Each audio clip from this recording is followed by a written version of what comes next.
জীবনে আমাদের সম্পর্কের মাহাত্ম্যগুলি আমরা জীবনে চলার পথে মাঝে মাঝে ভুলে যাই। ছোটবেলায় যে সমস্ত সম্পর্কগুলো আমাদের কাছে অতি গুরুত্বপূর্ণ ছিল, সেই সম্পর্কগুলো আস্তে আস্তে চলতে চলতে কেমন জানি একটা ম্লান হয়ে যায়, বা কেনই যে ম্লান হয়ে যায় সেটা আমরা নিজেরাই বুঝতে পারি। যদিও সেই সম্পর্কগুলো টিকিয়ে রাখার দায়িত্ব যেরকম আমাদেরই থাকে, তাও আমাদের অবহেলার জন্য সেই সম্পর্কের সুতোগুলি কখন যে ছিঁড়ে যায় সেটা আমরা বুঝতেও পারি না।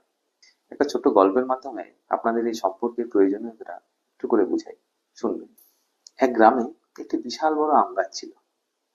গ্রামের একটা ছোট্ট ছেলে প্রতিদিন সেই গাছটির সাথে খেলা করত। গাছের ডালে বসে সে দোল খেত, খিদে পেলে গাছটির থেকে আম পেড়ে খেত, খেলতে খেলতে আবার ক্লান্ত হয়ে গেলে সেই গাছের ছায়ায় ঘুমিয়ে পড়ত। গাছটিও ছেলেটিকে খুব ভালোবাসতো, আর সে সবসময় ছেলেটিকে আগলে আগলে রাখতো। এইভাবে সময়ের সাথে সাথে ছেলেটি বড় হতে থাকে, আর তার নিজস্ব বন্ধু সার্কেলও একটি গড়ে ওঠে।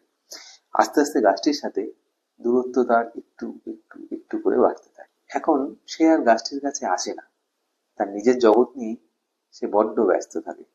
গাছটিও ছেলেটির আসার অপেক্ষায় আস্তে আস্তে বড় হতে থাকে, ক্লান্ত হতে থাকে, বয়স বাড়তে থাকে।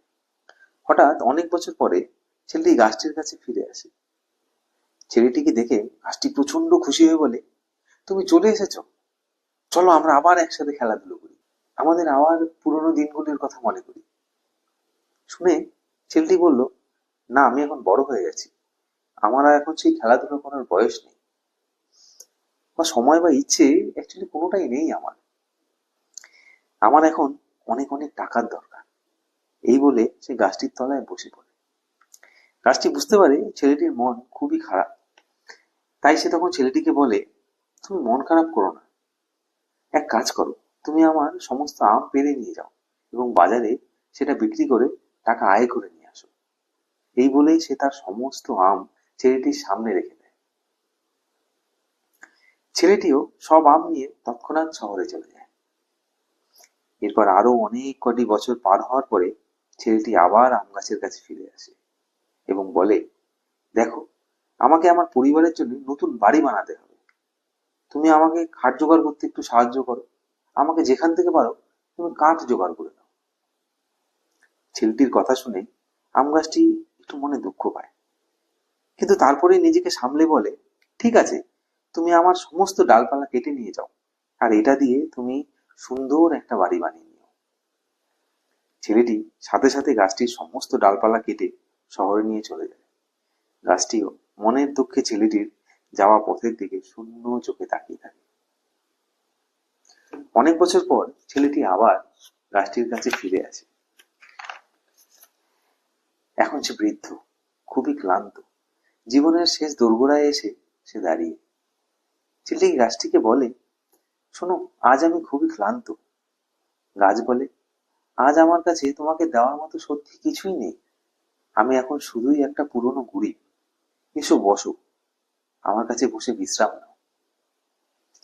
ছেলেটিও চোখে জল নিয়ে সেখানে বসে পড়ে এবং বলে, তুমি তো সবসময় আমাকে অনেক কিছু দিয়েছো, শুধু দিয়েই গেছো, আর আমি কোনোদিনও তোমাকে কিচ্ছু দিতে পারিনি, তুমি আমাকে ক্ষমা করে দিও। এই বলে সে অঝোরে কাঁদতে থাকে। গাছটিও ছেলেটির দিকে ম্লান দৃষ্টিতে তাকিয়ে থাকে এবং মনে মনে ভাবে, সত্যি আমার অ্যাকচুয়ালি তোমার কাছে চাওয়ারও কিছুই ছিল না। ঠিক এইভাবেই আমরা আমাদের দৈনন্দিন জীবনে যারা আমাদের নিঃস্বার্থভাবে ভালোবাসে, যেমন আমাদের মা বাবা কিংবা খুবই প্রিয়জন কেউ, তাদের কোনো রকম কদরই আমরা করি না, শুধু প্রয়োজনের সময় সুবিধা পেতে বারবার তাদের কাছে ছুটে যাই।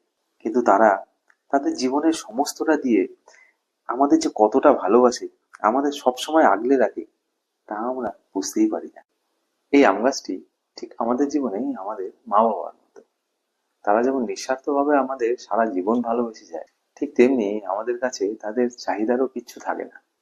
কিন্তু আমাদের কখন কি চাই সেটা আমরা মুখে বলার আগেই তারা ঠিক বুঝে যায়, এবং যত কষ্টই হোক না কেন সেই জিনিসটি ঠিক আমাদের সামনে নিয়ে এসে রেখে দেয়।